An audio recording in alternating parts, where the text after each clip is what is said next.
So I know that you said you're currently working on the war in Ukraine. So Mhm. my question is, how do you approach a story of that capacity with these changes in media?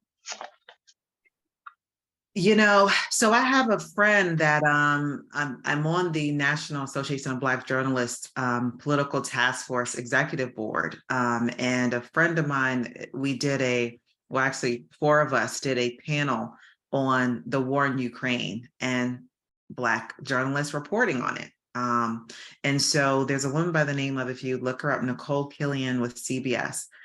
Her whole job for the last year has been reporting on the spending that the US has done on Ukraine. She spends half of her time on the Hill just talking to senators about the new bills that are being introduced and how the money is being spent and what the opinions are. And so that has been her beat for a year now.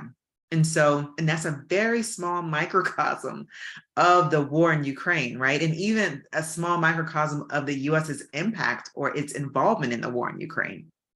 And so for me, another person that you will probably know, Sarah Snyder, friend of mine, she's her area is really, if you've ever watched her reporting, she's a humanitarian, right? Like, so she reports and she gets very into the stories of the people, and so that's her beat. You've watched her, if you watched her when Ferguson happened, if you watched her the Memphis, and so whether or not her beat is really the human touch. And so I think you figure out what is going to be because it's a lot to cover. To your point, it's vast, right?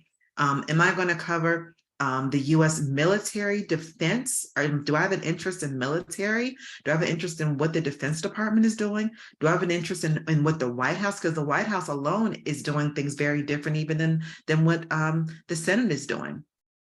So understanding what your area of interest is and then building those stories, because that will then, you will then stand out, right? Because you also want your stories to be something that are unique. The people are like, oh my gosh, I didn't know this. Oh, I didn't know that. This isn't just your general assignment story. And they're just giving me the facts that if I turn on the news tonight, I can actually get those 5 facts. But I'm finding out an in-depth story that provides me with a better context of actually this war or whatever the event is or the situation is.